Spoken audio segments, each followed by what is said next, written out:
antara kita dengan dia kena mati. Tetapi jika dia Muslim, orang Islam, kata para fuqaha kebanyakannya harus kita pertahan diri, tak wajib. Kalau kita kata aku tak hang hari ni sampai bawa parang nak main tetak aku tak tahulah adik kita kelai adik kita lah. Terpulanglah kalau hang nak tetak apa aku tak mau melawan lah hari ni, mati pun mati biar pi hang tanggunglah dosa. Dia tetak mati suruh kita berdosa tak kita? Kita tak.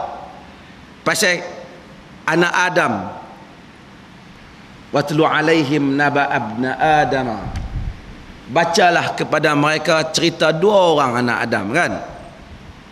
Apa dia buat? Apa dia kata? Lain basatta yadaka litaqtulani ma ana bibasitin yadi liaqtulak inni akhafullaha rabbal alamin.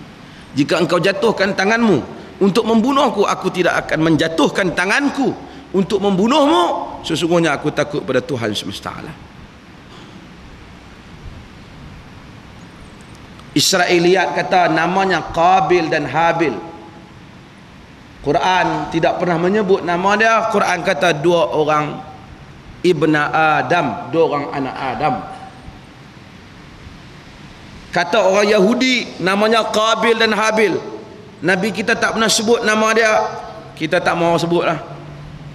Siapa nak kata Qabil dan Habil, katalah kita kata, tapi tak ada lah Quran dan hadis. Orang Yahudi kata berdasarkan buku mereka boleh jadi betul, boleh jadi salah. Barang lah kali lah kot, taklah banyak nak ubah apa, nama dia saja. Kata Yahudi Qabil dan Habil. Yang penting dua orang anak Adam ni seorang dia surrender.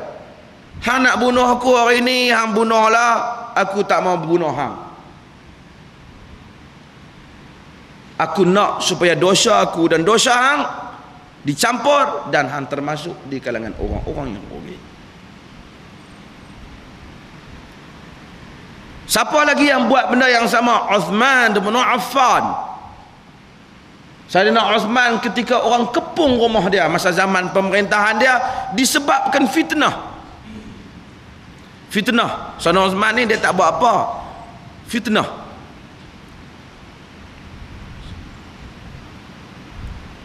Kononnya dia bagi retak kat adik-beradik dia, kononnya apa-apa ni, mainlah orang masa tu TV tak ada, apa tak ada. Daripada Kufah, daripada Mesir, mai kepung rumah Sayyidina Uthman dan kemudian membunuh Sayyidina Uthman bin Affan. Sampai buku-buku kita pun terpengaruh dengan Syiah. Kata Sayyidina Uthman ni 6 tahun merintah bagus, 6 tahun tak bagus. Semua bagus belaka Sayyidina Uthman merintah. Dia dari perkadangan Al-Khulafa Ar-Rashidun. Baca buku saya, sejarah para sahabat antara ketulinan fakta dan pembohongan sejarah. Para sahabat antara ketulinan fakta dan pembohongan sejarah. Orang ni kalau nak buat cerita, saya kebetulan baru ni pergi satu masjid, Masjid Batu Dua. Saya tengok masjid tu dia tak baca Qunut Nazilah. Kemudian tak baca teks khutbah hak dibagi oleh kita. Teks khutbah tu penting, ada isi-isi tentang sunnah, tentang apa. Pas pada semayang saya pun ambil minta mikrofon, saya bercakap tentang kita ni disuruh Qunut Nazilah lah. Itu yang saya cakap.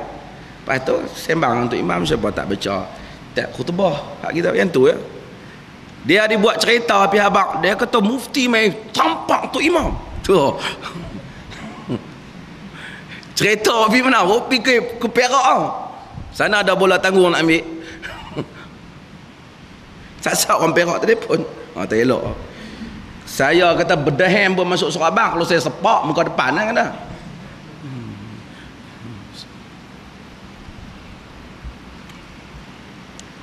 Tak ada cerita. Kalau sekiranya tampil orang Muslim nak bunuh kita, kita ada pilihan. Kita nak bertahan diri pun boleh, kita tak mau bertahan diri pun boleh. Tapi kalau kita ada amanah, ada anak bini kita yang diamanahkan kepada kita untuk kita pertahan dia, wajib kita pertahan. Hak diri kita tak apa. Hang nak buat apa kat bini aku, hang nak buat tak tahu, hang buatlah aku syabang lah. Tak, Islam tak boleh yang tu. Yang tu tak. Yang tu tak. Jadi hadis ni merujuk kepada apa? Hadis ni merujuk orang berkelahi tak ada pasal. Dia ni kata kat aku kata kat dia, berkelahi pasal politik umpamanya.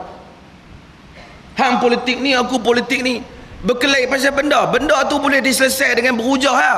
Masing-masing pakat balik ambil parang. Aku hari ni tak kira, aku tak boleh jawab dia, aku nak centah dia. Hak kawan ni pun tak kira, aku tak kira. Sekalipun kita, hujah kita benar, kita kata, misalnya kita kata sunnah kena buat macam ni, dia kata tak ada lah hadis, aku tak nak jumpa pun. Dia tak nak jumpa, sunnah tak nak, aku tak mahu, kelih. Walaupun kita betul, tapi kita tak berhak boleh bunuh dia. Dia bukan sampai kafir nak bunuh, dia tak tahu ya, aku bunuh dia ni jahil. Kacau tu. Sampai kepada bab hukum hakam Allah Ta'ala pun, satu orang perempuan tak tutup aurat, salahlah dia, tapi tak boleh sampai kita nak bunuh dia.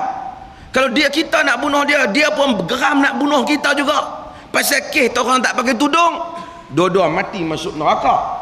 Kerana walaupun dia tak pakai tudung, hang tak berhak bunuh dia. Sebab tu Khawarij adalah satu puak yang Nabi kata, idza laqitumuhum faqtulu. Jika hampa jumpa Khawarij, bunuh, kata Nabi. Siapa Khawarij? Khawarij, tuan-tuan, semangat hebat, muka tu dia yang mata turun, semalam-malam ibadat hebat, siang menghunuskan pedang. Kata Khawarij, siapa buat dosa menjadi kafir.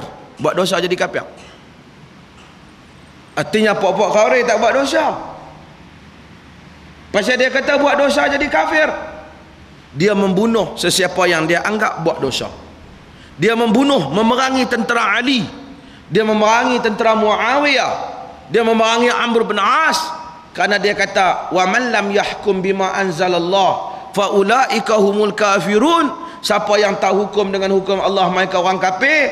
Ali tak hukum dengan hukum Allah, Muawiyah tak hukum dengan hukum Allah, Amr bin As tak hukum dengan Allah. Hukum Allah tu menurut yang Khawarij fahamlah.